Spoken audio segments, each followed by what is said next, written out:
Good evening, ladies and gentlemen. How are we getting on? So we have a brand new patch today for Fallout 76, and unfortunately it doesn't contain perhaps as much as we might like. It's not got any new content updates, anything like that. There's a couple of little interesting changes that are worth looking at and considering, but on the whole, not much in the way of new content.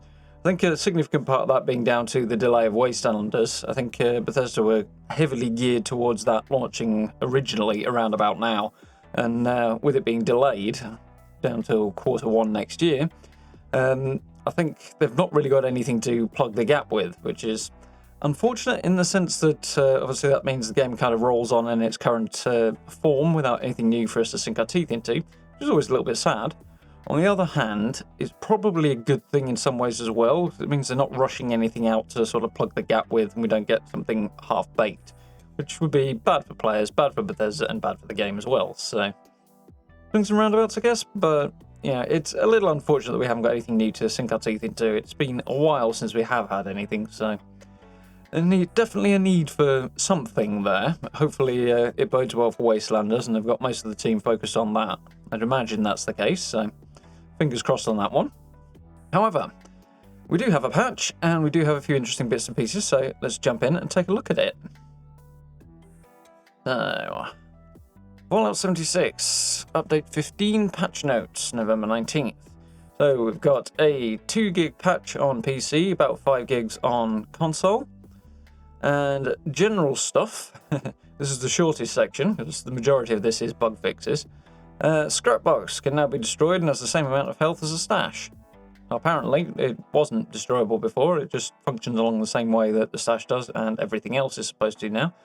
A very, very strict conditional set of circumstances under which camps can actually be attacked, but the scrapbox can now actually be destroyed along with everything else. So, change to the sound, and this is where we get to something that is probably the most intriguing part, although it may pan out to be nothing, I suppose, of the whole patch.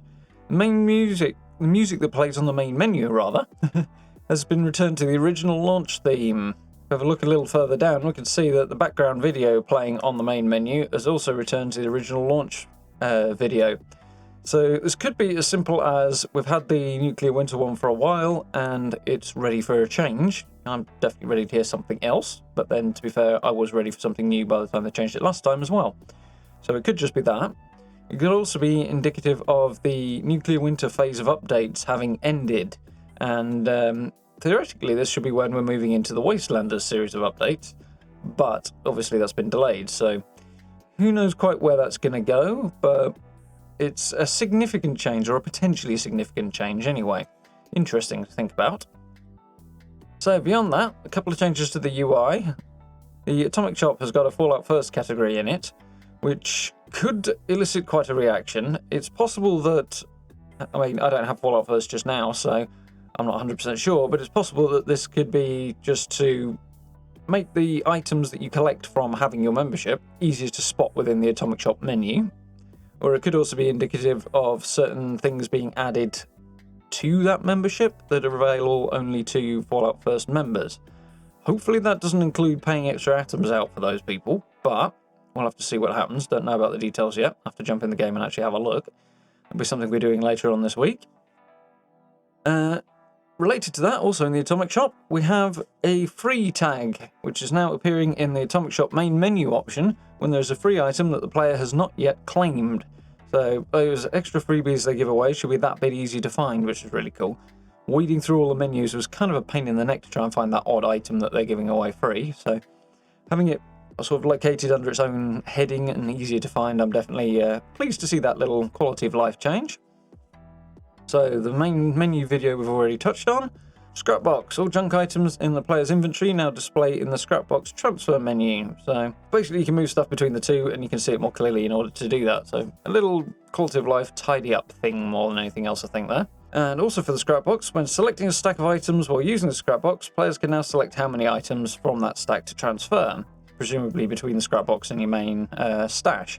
So a little bit more control for those who are using a Scrapbox. Settings. A Show Other Players' Names option has been added to the display section of the settings menu. This can now be toggled to show or hide other players' names in the game world and on the map. Social menus will still show them. Interesting choice. Kind of improves the immersion. It's actually something that leans more in the direction of what Bethesda had in mind when they first launched the game. You know, they were talking about having every person in the game being a real person and interaction, and it kind of builds onto that, but at the same time it leans also in the direction of the NPC thing, in that if you take the names away, they become more anonymous, more like NPCs. So, an interesting change. Not particularly earth-shattering, just improve your immersion a little bit, but that's cool. Potentially useful for me as a content creator. I'll have to see whether or not it actually pans out that way, but being able to remove people's names when creating videos, stuff like that, will make the footage look a little better, so that might be a good thing for me. I think I might have to look into. And for the splash screen, we've got a Fallout First button added to the splash screen so that the members can directly enter the Atomic Shop, which the ins and outs of is a bit strange. An Atomic Shop button in general I could understand, kind of. But specific to the Fallout First splash screen, I'm not sure how that differs from a regular one, so the exact ins and outs I'm not sure of, but it just means that Fallout First members can get into the Atomic Shop a little bit quicker, a little bit more easily, if that's something specific they want to do. Okay, fair enough. I guess we'll see how that actually pans out if and when I actually go down that road, which probably won't be before next year, but we'll see. So, a couple of updates to Nuclear Winter. Loot bags. Loot bag skins can now be favorited in the Atomic Shop for use as drop bags in Nuclear Winter matches. Note: this only applies to loot bags created when dropping items on the ground, specifically for your group mates to pick up, I would assume. Loot bags created on death in Nuclear Winter still appear as orange duffel bags, because you have to be able to see them, and also, once you die, you're generally out of the game, so you won't be seeing your own loot bag anymore, so it doesn't really make sense to apply it to that anyway. That's cool. Nice little cosmetic addition to Nuclear Winter.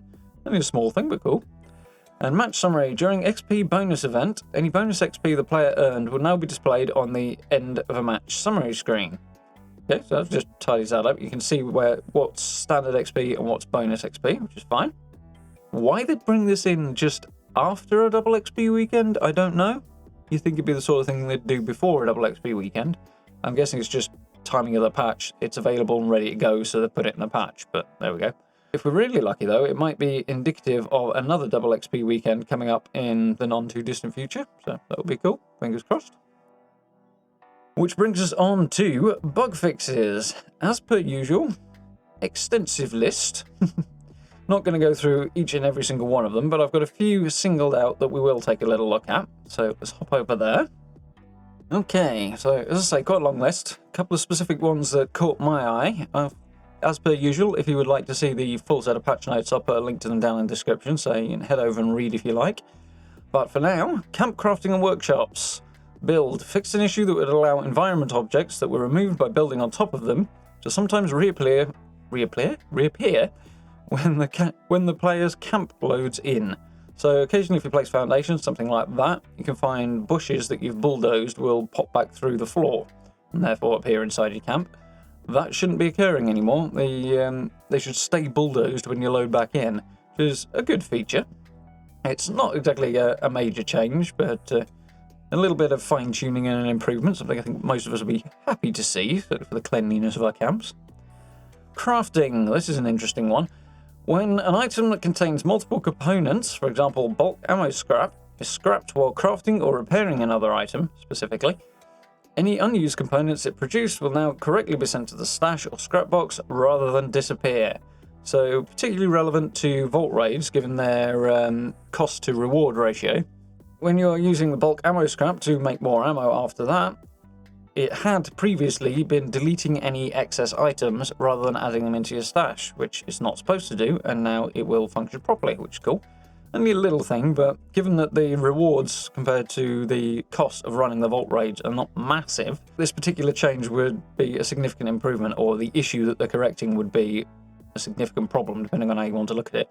But that's definitely a good fix. Speaking of good fixes, I've addressed an exploit that will allow non-scrap items to be transferred to the scrap box. So in short, you can no longer put things like weapons and armor into a scrap box, thus freeing up extra space in your main stash. Definitely a good fix, something that was not supposed to be there. I can understand the appeal to players of wanting to exploit that, but not good, so a good fix. Greenhouses. Doors now snap to the correct location when built at the entrance of a greenhouse without a base. So, not sure if that means they've added greenhouses without a base. It's been a few days since I've jumped into the game, to be fair. Or if it just means greenhouses where the floor is sunk below the level of the existing ground, but doors should now snap properly. In addition to this, when a door that opens inwards is put on a greenhouse, it will no longer clip through the walls of the structure, which is a nice little change. A little visual thing, but cleans things up a bit, always good. Makes those camps look a little bit neater and tidier. The modify menu, this is small but significant, I think. Replacing an object no longer sometimes prevents the player from moving or editing that object. Definitely annoying, because it means you'd have to move your entire camp in order to remove the one object, so having that fixed is definitely welcome. Saves on wasted time and wasted caps as well. Neon lights, for those who are using those. A number 1 will now correctly snap to other letters, numbers and symbols from neon signs. So you know they have little connection points, so they will now line up properly, and when you snap them together, that's good. Smoke machines. A Halloween fog machine is now a variant of the general smoke machine in the build menu, so you just move left and right rather than finding a separate item. A couple more private world things. Survival tent. Attempting to place a camp or survival tent within the build zone of another survival tent will no longer incorrectly display a green outline, signifying valid placement. A build radius will now appear when attempting to place a camp or survival tent near another player's existing survival tent. I think that's supposed to say, they've put new in there. So basically, when you're trying to place your survival tent, it should now be clearer as to whether or not you can place it and be showing up properly. It's a little visual feedback issue to do with the new item there. Well, that should be corrected. Vending machines. Components assigned for sale in the vending machine are no longer prioritized over the scrap box when crafting or repairing items. So basically it's breaking down stuff, it was rather, breaking down stuff that you had set up for sale rather than pulling stuff out of your regular stash and scrap box when you're crafting. It should now prioritize those correctly and not break down the stuff you want to sell, which is good. One small frustrating issue removed. So, items. There's a few more bits and pieces under this particular section, but the particular ones that stood out as interesting to me. Armor. Fixed an issue that prevented armor from taking condition damage during combat. I assume this is a bit situational or related to specific armor pieces, but they should now take appropriate condition damage. Eyewear. Glasses purchased from the atomic shop, such as gag glasses. Curious about those. Those like googly eyes or something. Might have to have a look for those. Can now correctly be worn with hats, which is good. It doesn't make a lot of sense that when you're wearing a hat you can't wear glasses, but now you can, which is good. And loot bags. Players that own the Jack-o'-lantern loot bag can now correctly equip it as a drop or death loot bag in the atomic shop. I think this will be a Mischief Night event reward that will now correctly equip if you would like to use it. Which is a welcome change, I'm sure, for those who have it. Speaking of very, very welcome changes, as always, performance and stability improvements. There's some good stuff in here, actually, which is really nice to see. Addressed a rare crash that could occur while using the camp's build mode. For those who build, definitely welcome. Stability issue, fix a crash that could occur when sharing a lot of quests while on a team. Less common, but also welcome. And the big one, addressed multiple issues that could result in a server crash. Very, very vague. Would like to have a bit more detail. However, multiple issues that can result in a server crash affects a lot more people across a lot wider area, so improving general server stability is always welcome at any time, and with Wastelanders around the corner, hopefully, all things go according to plan anyway, having more stable servers is definitely particularly important in the coming months, and obviously always important and welcome. So this is a very, very welcome change, which is a little bit buried inside the bug fixes, but yeah, a significant thing, assuming all goes according to plan anyway.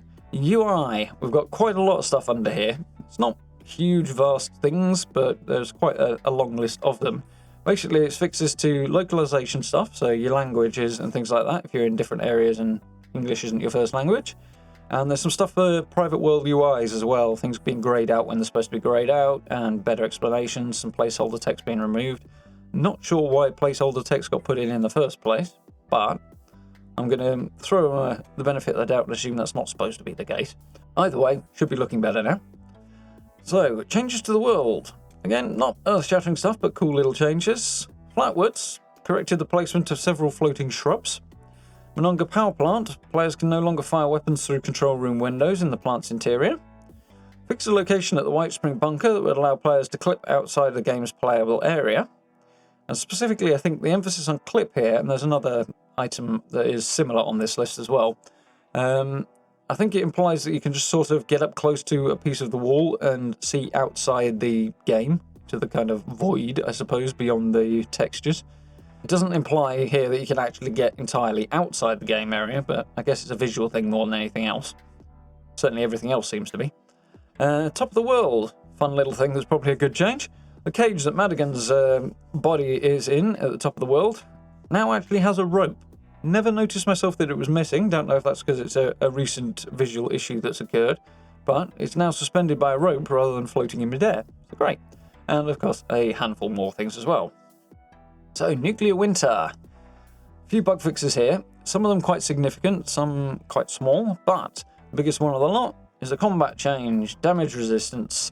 All perk cards and other buffs that grant additional damage resistance now correctly apply those effects in nuclear winter PvP combat. Presumably the damage resistance was functioning against NPCs, Mirelurks, Grafton monsters and whatever else you might run into. Now they will actually apply the damage resistance when you're being shot by another player as well, which apparently they weren't doing. Good to know, definitely a positive change. Makes certain perks worth taking again. Spawn invulnerability. Players no longer take very small amounts of damage from attacks while spawn invulnerability is active. So players apparently were not properly invulnerable, now they are. And a UI change. Notifications. Adventure mode level up notifications no longer appear at the end of a nuclear winter match when a player hasn't actually leveled up. So erroneous level up messages coming through are no longer going to come through, which is good.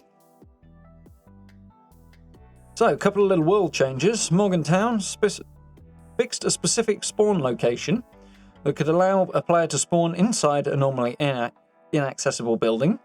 Bit of a problem because you probably can't get out. Suppose if you're lucky enough to be in one of the late zones, you might win by default, but probably not going to happen that way.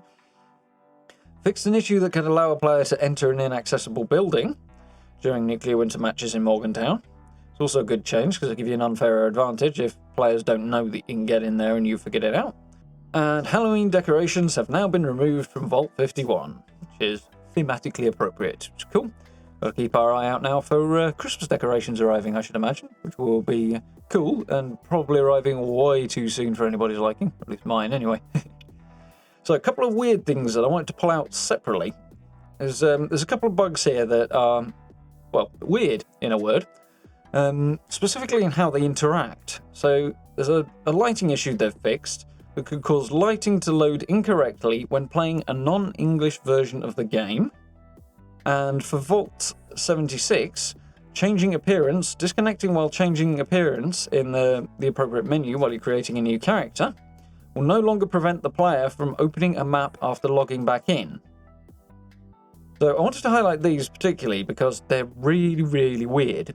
I, for one, can't imagine any reason on Earth why lighting would be affected by your language selection. Equally, why would your map be affected by disconnecting during the appearance menu? These things should not be directly connected in any way, so far as I can tell. And I just wanted to point it out because it's an example of where bug fixing in games, particularly of this scale, is kind of a nightmare, really. Who on earth is going to figure out that a lighting issue is being caused by the language selection? It's possible that the person who reported this figured it out. How? I wouldn't care to comment on. But it's also entirely probable that some poor individual at Bethesda has had to spend a very long time trying to figure out what's going on here and has finally found the problem in the language menu. So, very, very weird and very, very hard to fix. And a similar thing going on with, perhaps not so expansively, but with the changing appearance affecting the map. So, just thought I'd point it out as I get and agree with, for the most part, the frustration around bugs in-game, especially a year on after launch. However, this stuff indicates just how weird and hard to fix some of those bugs must be, so I think it's a little thing to be aware of, perhaps. But anyway, that's my 2 cents on that bizarre little issue. Very, very strange. So, yeah, a little disappointing that there's no new content stuff. Suspect the reason for that is they're not rushing anything out to plug the gap, rather than the gap created by the delay of Wastelanders, rather than rushing things, which would be unwise. We know how that goes. But it is what it is. Some good fixes in here. Some nice bug fixes. Quite a sizable patch, given that it's just bug fixes, which is a bit unfortunate. But hopefully they're quite significant and will have a good quality of life improvement for players across the board. We do know there will be, at the very least, a seasonal event coming up between now and Christmas, so that's something to look out for. But other than that, certainly ready for some more stuff to get to grips with. It's been a little while since we've had anything properly new, apart from a couple of seasonal events. So, as I say, Wastelanders was supposed to be out by now, so the delay there, I think, is the major reason we haven't had anything. And as we've covered before, it's definitely preferable to have it delayed and done properly than rushed out and a disaster. So, swings and roundabouts, but there we go. However, do hope you guys found that useful and informative. If you did, please do consider hitting those buttons for me. It's always very, very much appreciated. And if you're particularly enjoying the content, you can become a channel member if you'd like to support the channel a little more directly. It's hugely, hugely appreciated. Details down in the description are available via the join button. We're playing a number of things on stream at the moment. If you haven't dropped in, it's a good time to be had, so do hope you'll keep an eye out for those live notifications. Come over and hang. It's a good time playing Fallout and picking that up again this week. But a little bit of downtime from that. But we've got Star Wars Jedi Fallen Order, which has turned out to be great fun. I'm really enjoying that game. And we're picking up the Outer Worlds again as well in a few days as well, so something to look out for there. Do hope you'll catch up with us on that one. If you haven't already, the little bell notification thingamajig should let you know when I go live. As always, social media links down below as well if you want to keep up to date with what I'm doing over there as well. For now, I will say thank you very much for watching, and I look forward to speaking to you all very, very soon.